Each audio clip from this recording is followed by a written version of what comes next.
Lonnie Clark. We stand together and accept that we now live in a world transformed by Fukushima. Monday, Wednesday, and Friday from 8 a.m. to 9 a.m. Pacific Standard Time here on UCY.TV radio.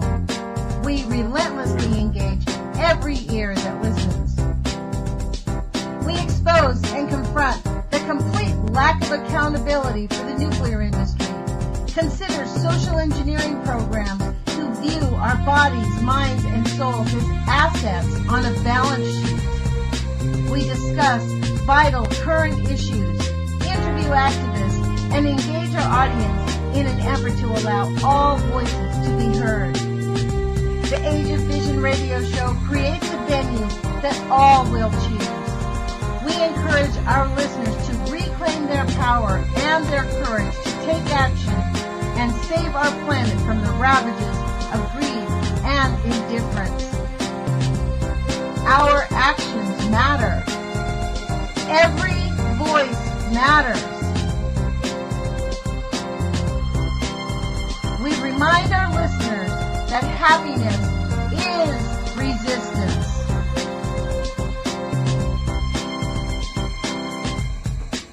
Love is greater than fear.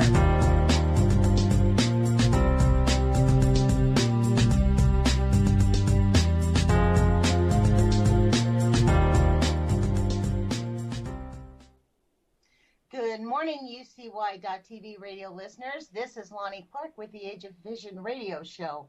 I am really excited to be with you this morning.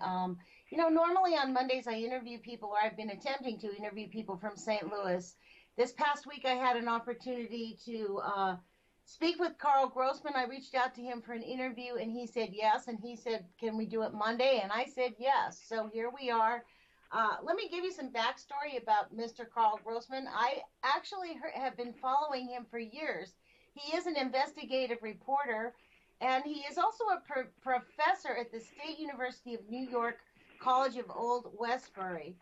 And it really courses in investigative reporting.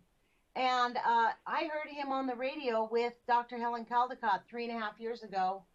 And they were talking about Fukushima, and he basically said, we need everybody to get involved. We need you to stop telling yourselves you can't do it. Please do get active.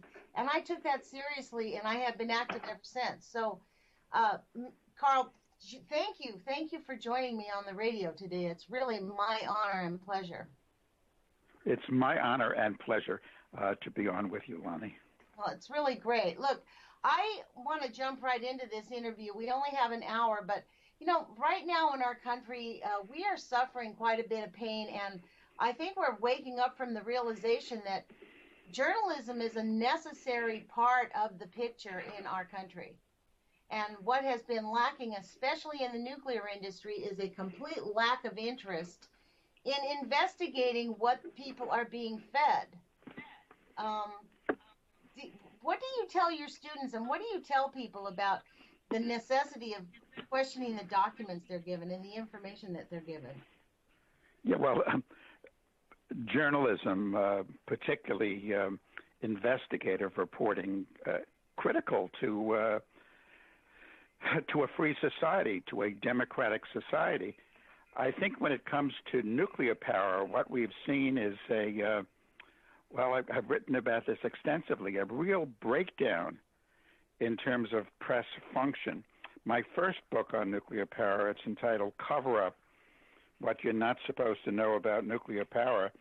Well, just let me read the beginning, the introduction, the first few sentences. Please do. It's great. You have not been informed about nuclear power. You have not been told, and that has been done on purpose. Keeping the public in the dark was deemed necessary by the promoters of nuclear power if it was to succeed. Those in government, science, and private industry who have been pushing nuclear power realized that if people were given the facts, if they knew the consequences of nuclear power, they wouldn't stand for it. And it goes on and on and on. That is a great book that you wrote, by the way. And there is a free download on your website, karlgrossman.com. Oh, yes. Yeah, well, just go to www.karl.grossman one word.com, and just hit on the little button, click on the button for books, and, well, as a result of the generosity of the publisher, there's a free download of the latest edition of Cover Up What You're Not Supposed to Know About Nuclear Power. And in the book, I did it, well, it was published in 1980, and I did it after the 3 Mile Island accident. What I do is, in the book, publish, reprint as facsimiles many of the important documents in regards to nuclear power. The stuff you don't hear about on mainstream mass media, radio, or read about in the mainstream print press, or certainly on television. You don't get much information along these lines. I mean, thank heavens in recent times for the internet and programs like yours that people are getting some information, but still, well, just to jump to the chase, consider Fukushima. 5 years now of an absolutely solid cover-up. In any case, the book Cover Up What You're Not Supposed to Know About Nuclear Power includes many important documents that you, again, don't hear, read, or see. For example, way back in the 1960s, Brookhaven National Laboratory, it's one of the national nuclear laboratories in the United States. It was set up by the Atomic Energy Commission in 1947, here where I live in Long Island, to basically develop civilian uses of nuclear technology, also to do atomic research, but mainly they were looking for a new national laboratory in addition to Los Alamos and Oak Ridge, Argonne, and so forth, that would focus on nuclear power plants and food irradiation and all kinds of civilian things, commercial things could be done with nuclear power. Well, Brookhaven Lab did a study on the consequences of catastrophic accidents at nuclear power plants way back in the 1960s, called WASH 740 Update. And page after page in Cover Up is devoted to WASH 740 Update, where I actually reprint sections of the report, including one important line. In fact, this is repeated over and over again in WASH 740 Update, and I'll read it. The possible size of the area of such a disaster might be equal to that of the state of Pennsylvania. And this was done a decade before 3 Mile Island, the 3 Mile Island nuclear plant in Pennsylvania, almost had a catastrophe enveloping an area the size of the state of Pennsylvania. Again, this kind of information is not known by the public in general. Though let me note, in the movie China Syndrome, which came out a few weeks after the TMI accident in '79, there is a line about a big accident could devastate an area the size of the state of Pennsylvania. But that line was written in Hollywood. It was written at Brookhaven National Laboratory, an Atomic Energy Commission laboratory way back then. Now it's run by the Department of Energy. And those are the stakes. Those are the issues involved. We're talking here about, when you talk about nuclear power, a catastrophe, a disaster far beyond anything else. Well, take a chemical disaster. Bhopal is the worst so far. And you're talking about nearly 2,000 people dead. Terrible tragedy in that factory in Bhopal, India. But with nuclear power, the scale of destruction is so much more enormous, as we're witnessing, though we're not being informed, with the ongoing, the continuing catastrophe involving the 6 Fukushima nuclear power plants in Japan. Well, in your book, in your introduction, you actually say that part of you're exposing it. I'm just going to read it. It says, in this new edition, I describe ways the promoters of nuclear power have tried to deceive us. That is so true. That's what I've discovered. I'm excessively new to this, quote, anti-nuke movement, and I don't actually call myself I guess I am an anti-nuker now because I think it's one of the worst experiments we've ever had.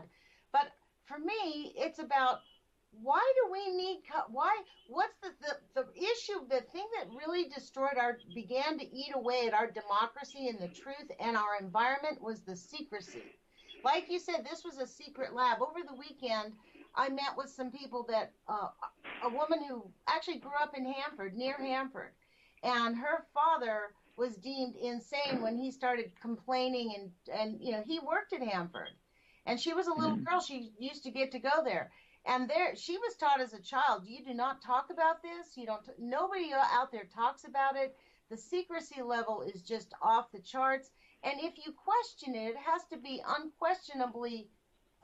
It's excessively unquestionable, and this is the issue, I think, Karl, for us in our country right now. Like you said earlier, thank goodness for the internet because we're breaking the silence. Dr. John Goffman, in the book Poison Power that I actually read that book online. Actually, I read two of his books online when I start in the last course of the last year. So I read a book I thought was a joke. It was called Population Control Through Nuclear Pollution. In that book, he stated that basically his investigation showed that the nuclear industry, the IAEA, the military, U.S. military, and the government deny that radiation causes harm and regularly underreport the negative effects by 90%. So I call that the 90% rule. We're still living the 90%. Yeah, and that continues. And for listeners who aren't familiar with Dr. John Goffman, I mean, he's a giant in the area of nuclear physics. He, in fact, for the Manhattan Project, the crash program to develop atomic weapons during the war, did early experiments with plutonium. He co-discovered a number of radioisotopes. He was associate director at Lawrence Livermore National Laboratory, one of these national nuclear laboratories, and he was longtime professor at the University of California at Berkeley. He understood very early the terrible, terrible dangers of nuclear power, and Poison Power is a classic book. It's I would really urge readers to go to it. It's such an important book, and he was one of these rare people who broke from the nuclear establishment. That's what it's been called. Sometimes it's called the Atomic Brotherhood, and stood up at great cost. I mean, they went after him, and he spoke the truth about nuclear power. Another person who also, but way, way at the end of his career, who spoke the truth, and this is an important concept to understand when you're talking about atomic energy, nuclear power, was Admiral Hyman Rickover, the so-called father of the U.S. nuclear navy, and actually he was in charge of the construction of the first nuclear plant built in the United States, shipping port near Pittsburgh. And so he was a great promoter of, for many years, nuclear power, but he, too, finally saw the light, and indeed, in Cover Up What You're Not Supposed to Know About Nuclear Power, I spend 2 pages, summarizing and quoting from the farewell address given by Admiral Rickover to a committee of Congress when he retired from the Navy. And in that address, what he says is that a few billion years ago, there was so much radioactivity on Earth that life couldn't exist. But when these radioactive substances went through their half-lives, their hazardous lifetimes, and cooled out, then life could begin.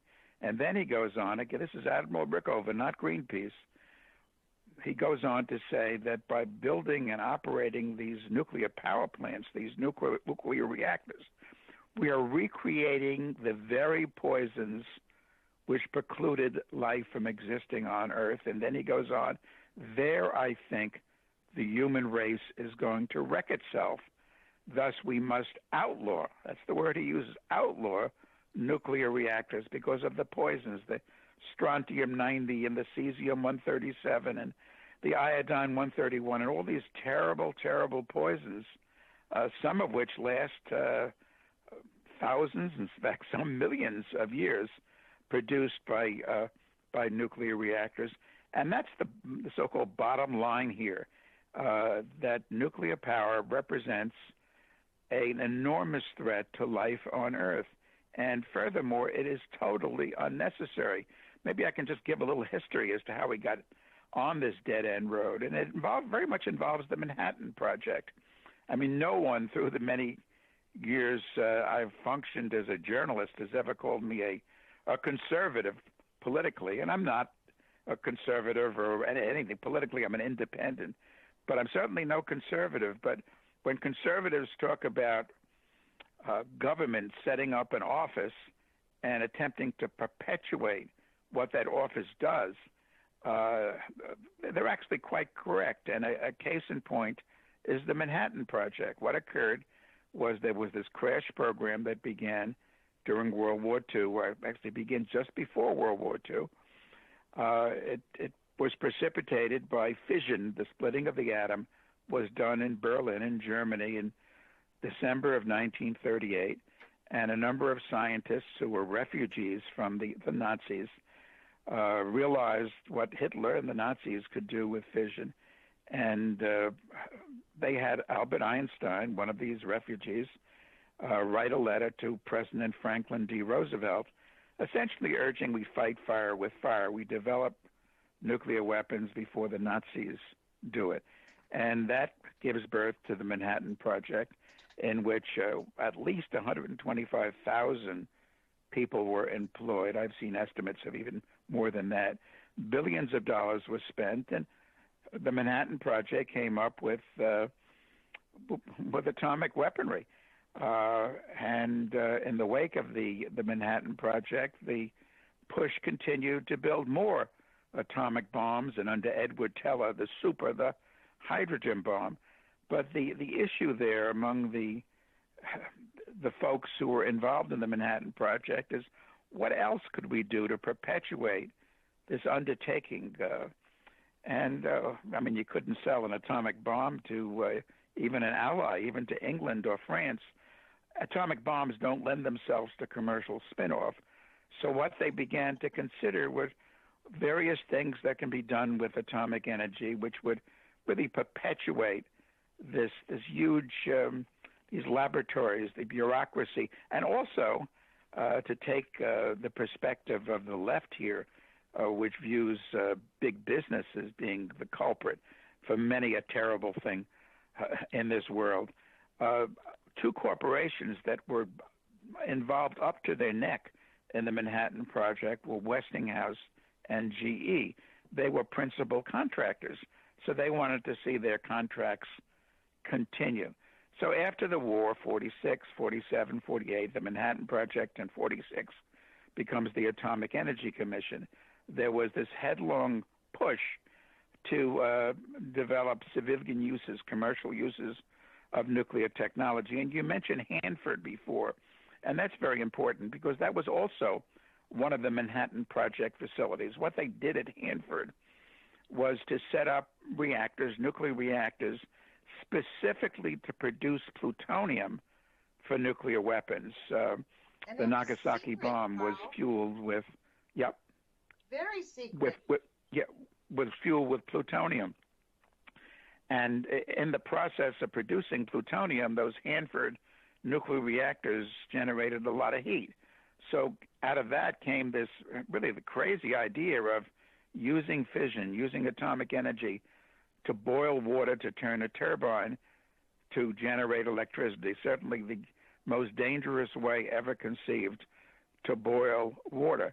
So that's really what gave birth to all this, an attempt to perpetuate a vested interest that was created during World War II with the Manhattan Project, and to promote nuclear technology in all kinds of ways. As to the people involved in it, you mentioned not speaking about what occurred at Hanford. What I have found, whether it's at Brookhaven National Laboratory or now Idaho National Laboratory or Los Alamos, there's been a nuclear cult that has developed. I mean, I've done a lot of work through the years on chemical pollution. I did a book on toxic chemicals. And in the book, in fact, that book, I interview, this is at the request of the publisher, he said, why don't you find somebody from a chemical company to get their justification? And I found somebody who worked for American Cyanamid in New Jersey, and I asked, why did you do it? And he said, well, I had 4 kids. I had to make money and so forth and so on. When you get to nuclear, it's a different thing. It becomes almost semi-religious. Indeed, right. At these national laboratories, I've heard these scientists describe themselves as nukies, sort of like Moonies. And what they're, and I don't know exactly why. The nuclear priesthood, Karl. Dr. Weinberg, did you ever read that speech? I've actually read it on I found a research paper. You know, I'm a student in college, and I was researching for a science class, and I found a paper by Dr. Alvin Weinberg, very pro-nuke guy, gave a speech in 1972 in Boulder, Colorado, in which he called themselves for the first time the nuclear priesthood. He said, we have entered into a Faustian agreement with humanity that now we've created this substance that we have to look to the nuclear priesthood to protect all of humanity for time into infinity. And I'm like, boy, when I read that article, I was like, you guys have certainly failed 100%. Like, yeah, and Alvin Weinberg, background here, he was for many years the director of Oak Ridge National Laboratory. And indeed, in cover-up, I went to a speech by Dr. Weinberg at Brookhaven National Laboratory on Long Island, where, in fact, he talked about the same thing that you're talking about. In fact, Weinberg disagreed with the design of the reactors that were being built. This is 20 years ago, still being built, which are fueled with uranium, enriched uranium. He felt it would be better to do plutonium. Again, going back to Hanford, what occurs when you have fission is that the uranium-238 atom grabs a neutron and it transforms itself to plutonium-239. And plutonium-239 then can be used in a bomb, or it could be used in a nuclear plant. They call them breeder reactors. Breeder because you start off in a breeder reactor with a lot of uranium-238, and you blanket that with plutonium-239.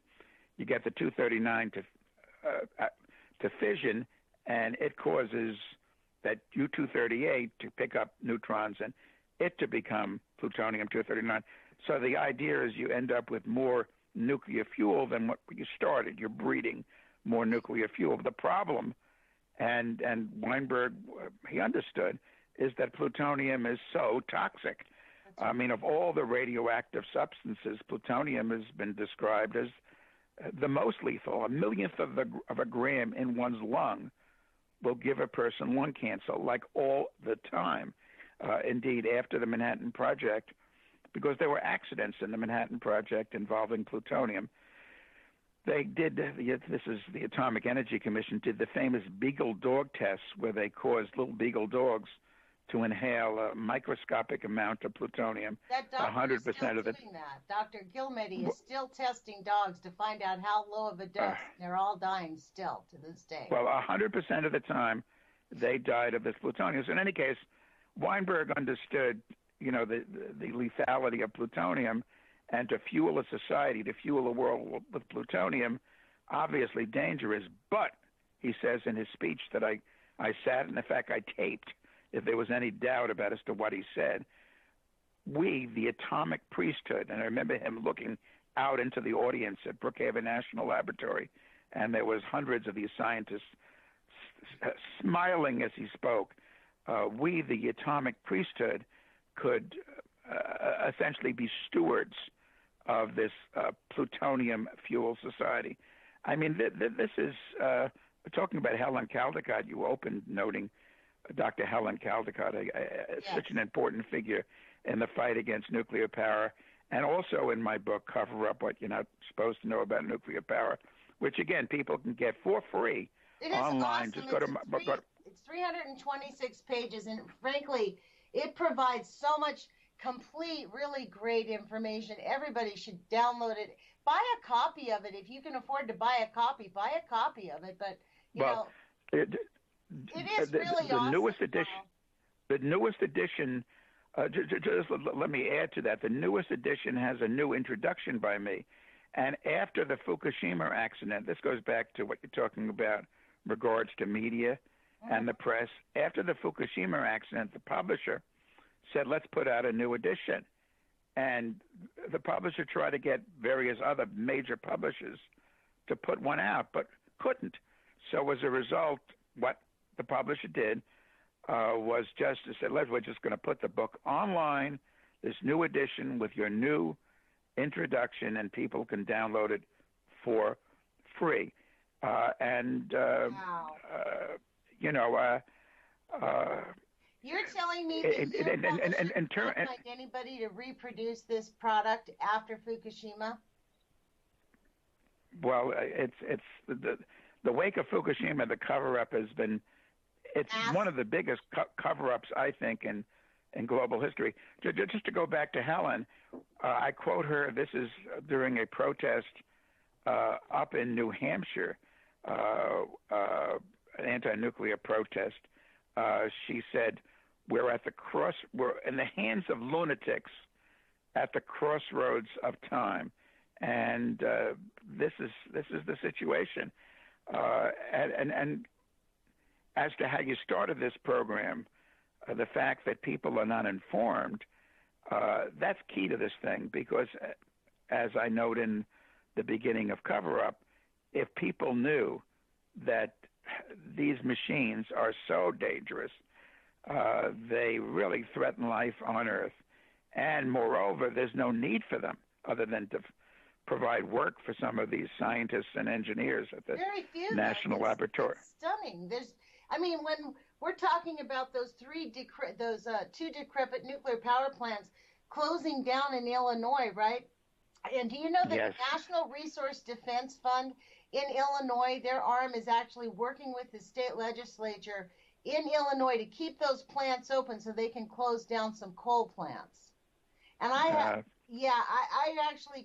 told the guy I really want to challenge him on that. I'm hoping we can interview on it, because the position of the establishment environmentalists, in quotes, is that Greenpeace even believe, they're anti-nuclear. Same thing in National Resource Defense Fund. They say they're anti-nuclear, but they believe that global warming and fossil fuel production is more of a threat than nuclear, instead of realizing that they are the same, because nuclear uses massive amounts of fossil fuel, and nuclear, it really produces tremendous amounts of waste and product.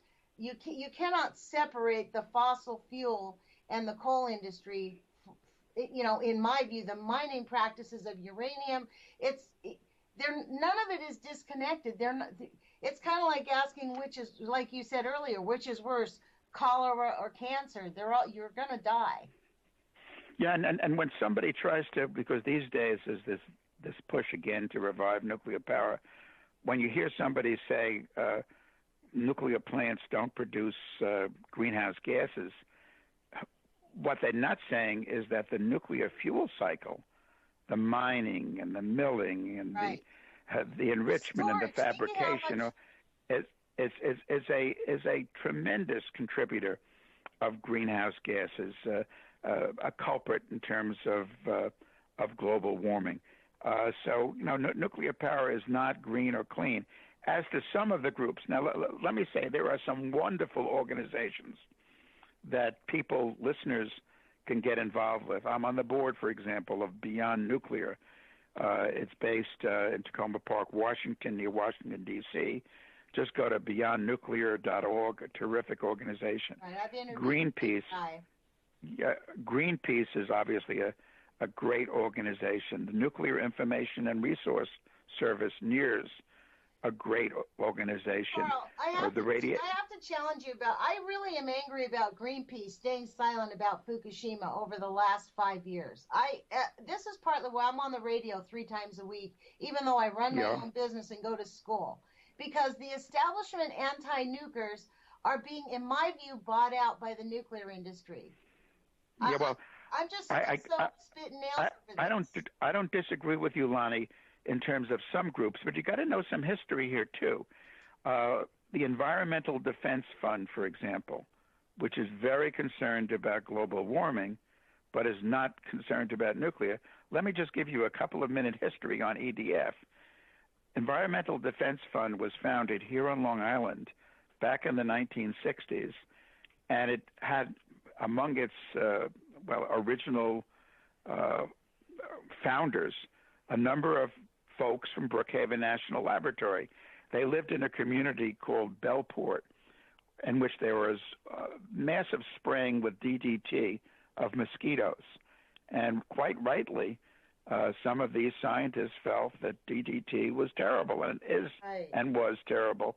And they formed a committee, and they hired an attorney, Victor Yannicone, and they fought the wanton spraying of mosquitoes with DDT by the Suffolk County Mosquito Control Commission.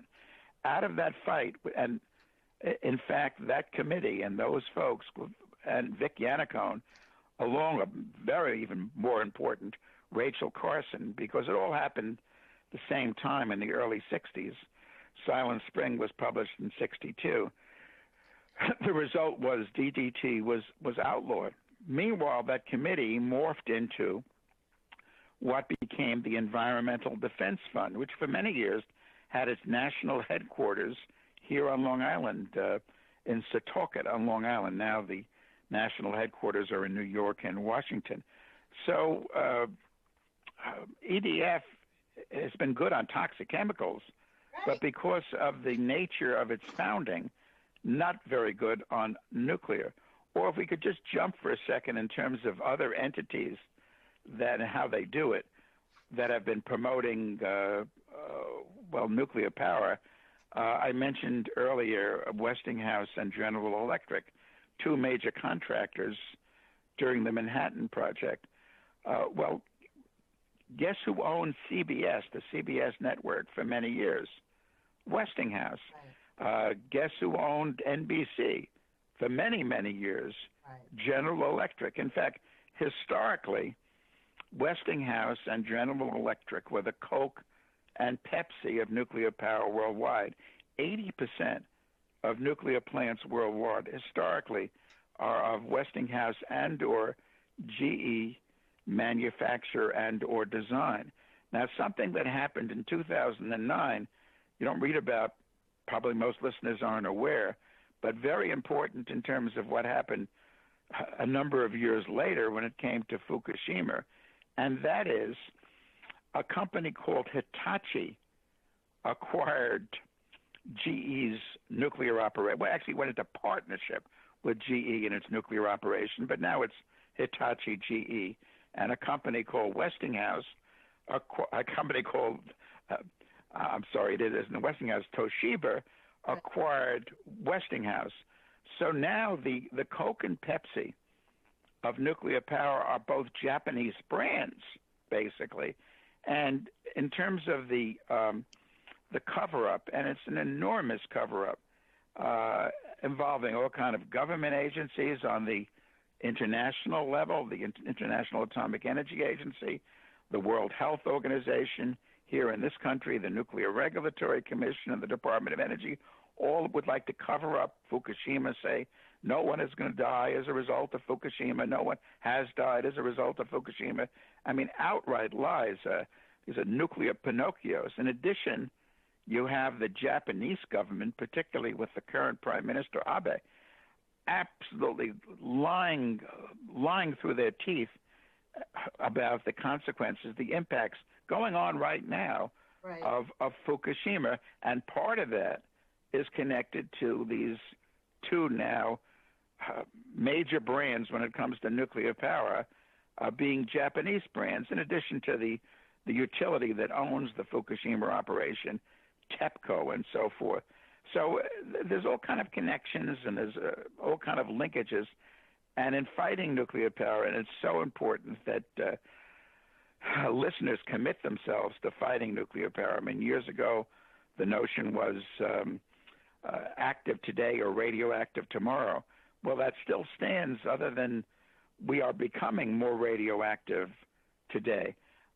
You got to fight. You got to get involved with Beyond Nuclear and Nuclear Information and Resource Service and other groups in fighting Friends of the Earth, the good groups in fighting nuclear power. And again, my view is that Greenpeace basically has been okay. I mean, the effort now has been, and this sounds crazy, to normalize nuclear radiation, the EPA is about radioactive to raise pollution. The standards.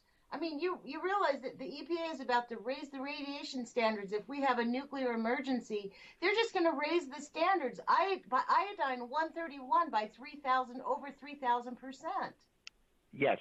And and in terms of drinking water, the push right now to change the standards in terms of allowable radioactivity in drinking water, I mean, absolutely enormous. Let me just challenge you on this. I don't mean to challenge you, but honestly, I have been spitting nails over these establishment environmentalists that you say you think they're doing. I actually think they are doing a horrendous job of these standards are being raised. Frankly, look. Let me just get to the big ones that are the big offenders in my view. National Resource Defense Council. Their mission statement is to safeguard the earth, its people, its plants and animals, and the natural systems on which all life depends. They brought in 2013, because they did not post illegally their 14,990 return, $121,617,000. They have said, I have not heard. Lonnie, I'm not going to argue with you about NRDC and nuclear. Nor will I. Why? You're near these people. You've been engaged with them. I'm sure you know many of them. How is it that we have 5 years of Fukushima raging? We've had WIP. We have had Fukushima happen. We have Sellafield. We have really serious environmental attacks. We have St. Louis. St. Louis, people are living next to a dump site that is next to nuclear fuel that's on fire, and people are literally dying. This is which goes back again. History is so important. That nuclear material that was buried, is some of the earliest nuclear material produced in the Manhattan Project, right? And it was just left there by these people who, well, I mean, the extreme of all this is what's called hormesis. And I think listeners should understand what that's about. You can Google it. Nuclear or radioactive hormesis, HORMESIS. Yes, and that's a theory that some of these nukies, some of these nuclear scientists have concocted, that not only is radiation not bad for you, but it's good for you. And they call it hormesis. They claim it exercises the immune system. So getting back to this issue of water, the EPA, our Environmental Protection Agency, is proposing now a 1,000-fold increase, 1,000-fold increase in radioactivity allowed in drinking water. And some of these organizations that I'm involved with, Beyond Nuclear, the Nuclear Information and Resource Service, are in the forefront in fighting this. But well, isn't the backstory?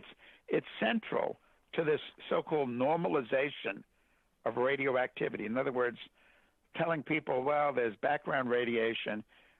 Nuclear technology just adds a little bit to the background radiation. A lot more radon coming from the sun. Natural radon we have radiation all the time.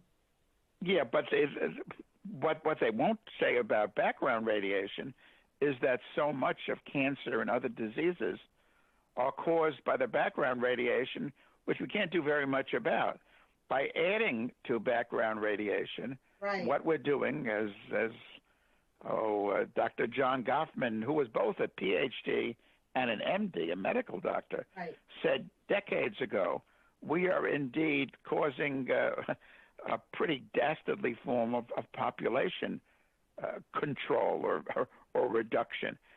But these people are so into it's sort of like an extreme version, or how can I put this? An expanded version of the tobacco industry decades ago, which would claim that not only tobacco didn't cause cancer, but lots of doctors, in fact, they used to advertise this, that doctors prefer camels and all this kind of stuff. I mean, these people, they should be, in my view, judged on the principles of Nuremberg. We're talking about crimes against humanity. And just to jump forward, if I could, as with smoking, nuclear technology is nuclear power, absolutely unnecessary. When I wrote Cover Up What You're Not Supposed to Know About Nuclear Power, the chapters that I have in there, there's a chapter I have in there in alternatives, and I talk about solar and wind and so forth. And when I wrote the book in 1979, some of that stuff was, somewhat theoretical when it came to solar and wind technology. But now, in 2016, solar and wind technology, it's here. It's totally economic. It's energy we can live with, and it's available to be put online and to energize our societies, for us to have societies energized 100% renewable. And it's not just solar and wind. There's tidal power and wind power. I mean, you can go down the list of all the many safe, clean, green forms of energy that are here today, available. Years ago, the Union of Concerned Scientists, some of its scientists put out a book, Renewables Are Ready. These days, renewables are more than ready. So we need to, in my view, shut down every nuclear plant in the United States and every nuclear plant around the world. There's 438 operating nuclear plants worldwide today, and all, in my view, should be shut down. These nuclear scientists will have jobs forever, because the nuclear waste that has been generated, these poisons that preclude life from existing, that stuff is going to have to be somehow isolated from life, separated from life for beyond centuries, beyond millennia. What has been done now is a curse to this planet, to the ecology, to life on this planet, and it's going to have to be dealt with into eternity. Meanwhile, no more nuclear poisons should be generated. And just a note in terms of catastrophic accidents, I mean, we've had 3 Mile Island, we've had Chernobyl. There's work, in fact, it's noted in the new edition of Cover Up. Analysis of it. Karl, I don't mean to interrupt you, but when you talk about issues of contamination and problems, there have been more cover-ups. The Santa Susana was covered up. I mean, absolutely. There is. Absolutely. I just heard about a cover-up, the Green Run, where they intentionally allowed the radiation to go. I mean, that's all the nuclear industry has done, is lie, and cover up. Okay. And these aren't really accidents. So many of them, they're like where I am in the New York area, Long Island's in the New York area, and they talk about tritium getting out of the Indian Point nuclear plants, which is radioactive water, H3O. It can't be separated from real water once it's out, and it's gotten into the underground water in that area of upstate New York and into the Hudson River, which flows down to New York City, can't be filtered out. It's been discharged on purpose. It's been released on purpose. These people, back at Brookhaven National Laboratory, back to that place where the 2 operating reactors were closed a number of years ago as a result of strong public opposition here in Long Island, the scientists argued, well, what are you upset about that we've released tritium into the sole source aquifer that Long Island's residents depend on for their potable water? There's tritium in exit signs. And they're right, there is tritium in exit signs, but that begs the argument there shouldn't be tritium, this radioactive stuff in exit signs. What's going to happen after a number of years? An exit sign with tritium on it, they use it for illumination, is thrown into a dump or is somehow thrown away. There shouldn't be tritium in exercise, and certainly there shouldn't be tritium in our drinking water. But these scientists, they're so into their own vested interest, so into, and I've explained where it comes from, the roots of it, that they, like the tobacco industry, but even more so, lie, lie, lie.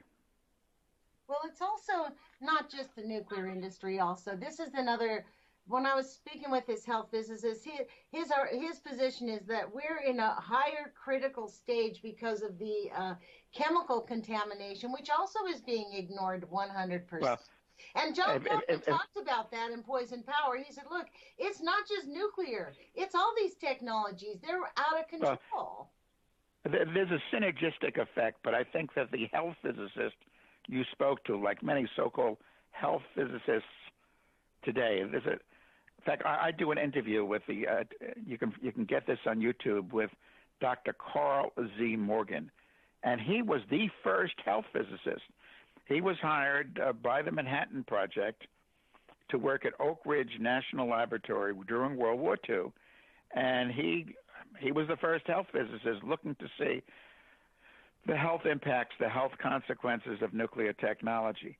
In my interview with Karl Z. Morgan, he talked about what's occurred to the profession he created, how what's now, they call themselves health physicists, but they're really, in Morgan's views, to a large degree, prostitutes of the nuclear establishment. They work for these national laboratories and others, doing what he did, but instead of speaking the truth, as Karl Z. Morgan, who became a tremendous opponent of nuclear power plants, another brave, honest person who stepped out of the nuclear establishment, Dr. Karl Z. Morgan.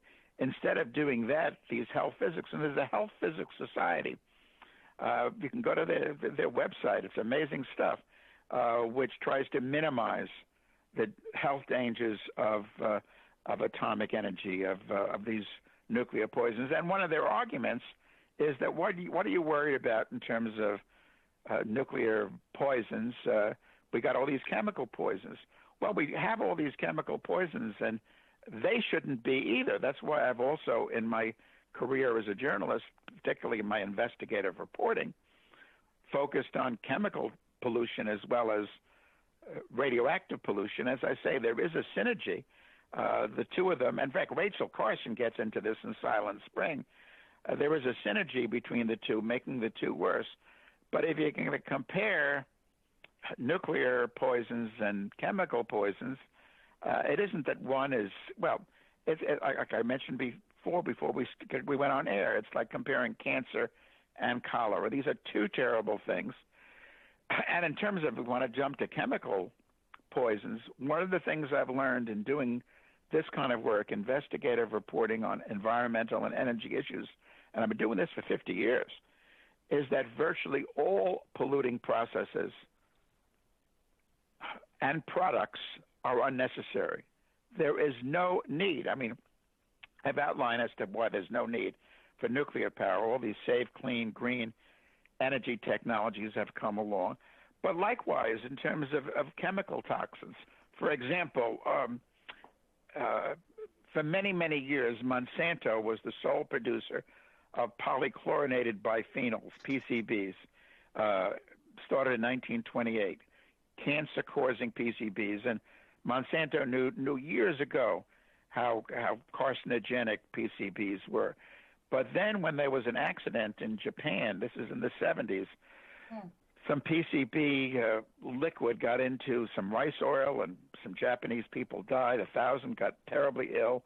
And the Japanese moved to ban PCBs. And here in the United States, the EPA had just been created. We began to consider banning PCBs.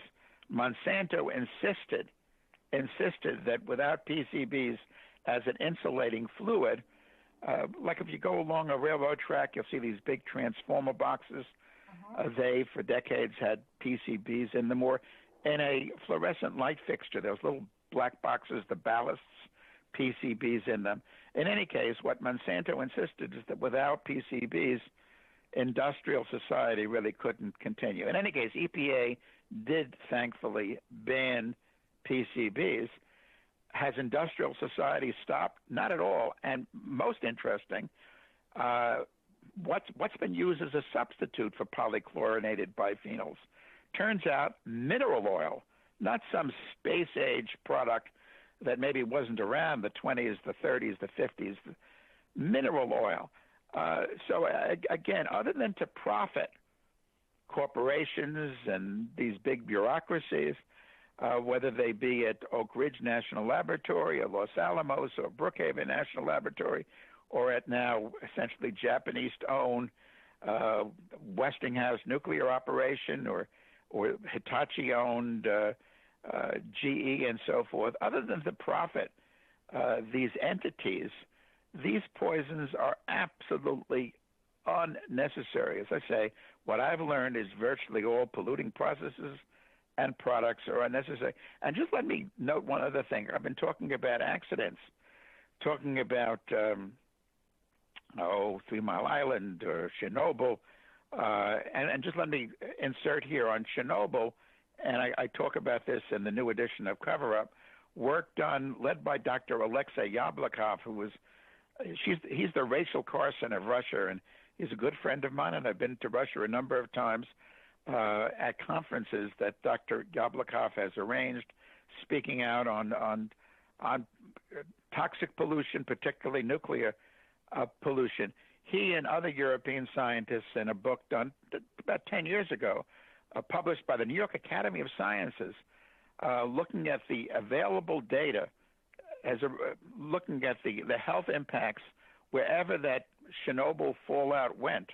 A lot of it went Russia, but a lot of it went Ukraine, and a lot of it went to Belarus, but some of it went to, Scandinavian countries and elsewhere. In any case, they calculate that 985,000 deaths have been so far caused by the Chernobyl catastrophe. In any case, we've had these disasters, Fukushima, Chernobyl, 3 Mile Island, but you don't need a catastrophic accident for a nuclear power plant to cause death. They mentioned before these discharges. Any nuclear power plant is constantly emitting nuclear poisons. The Nuclear Regulatory Commission regards this as allowable, right, permissible. And so if you live around a nuclear power plant, you're faced with radiation, radioactivity getting into your environment. A very important organization, and again, I'm on the board of this one, is the Radiation and Public Health Project. Just folks Google Radiation and Public Health Project and pull up some of the studies it's done on the cancer clusters around every nuclear power plant in this country. It's just absolutely outrageous what has gone on, and it really has to stop. In your book on page 285, you have this map of the U.S. I wonder what it looks like now. It was produced in 1977 that shows where all the nuclear weapons were, design, testing, production, storage, deployment, underground experiments, university reactors, military and ERDA reactors, nuclear power plants, nuclear industries, uranium mill tailings, transportation, storage of radioactive materials, and radioactive waste burial grounds. It is a shocking picture of our country. And this, when you talk about cover up, this should have been on the picture of your book, because this is the cover up. If people understood what our country looked like, they would just be spitting nails like I am. And even people that think that nuclear might be good, we could find a decent way. Take a look at this picture. The scientific studies that nuclear causes catastrophic harm to human and all life, actually, is undeniable. It does cause harm. And to look at this, and I can imagine, Karl, if we were to overlay all the chemical production areas on top of this map, we would clearly understand why our country has out of control cancer rates. The number one killer of children in our country now is cancer, not car accidents. That is an outcome. and in terms of adults as well. Yes. I mean, yes. We have a cancer I've written this piece going on, and that is not going to stop. Just Google my name and cancer and causes, and you'll see how. And I've documented this rather fully. Cancer was the number 8 killer. We have about 5 minutes. I really encourage everybody to go to Karl's website and take a look. It's karlgrossman.com. It is actually chock full of great articles that he's written. The book is there. He has enviro videos that are completely fascinating, presentations. This is a really very comprehensive, if you really want to educate yourself on real information and not a biased view. I mean, this is the kind of the argument like that I had with the guy, what was it, the Natural Resource Defense Council. That's who called me up. Yeah. We were talking about this, about the difference between coal and nuclear. Well, it really is, we ought to all be on the same side. We're not on opposite sides. We just, in order to get real information, we need to find an investigative reporter like Karl. We need like 100,000 of you, Karl, because we have to get the information out there, the real truth. People that will look at the scientific studies and question, did they exclude nuclear from their studies? Like that there were 13 scientists in California that were studying the seals dying off in massive amounts on the West Coast.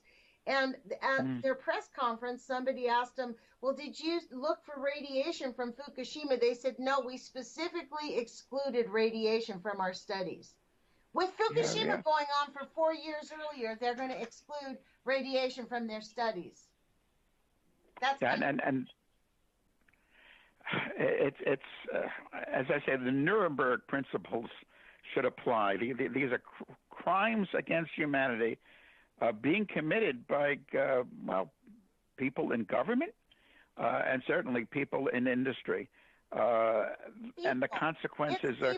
Einstein, he wrote a book at the end of 1946, after the war, Out of My Later Years, and he writes in the book he wouldn't have lifted pen to paper and signed that letter sent off to Franklin Roosevelt.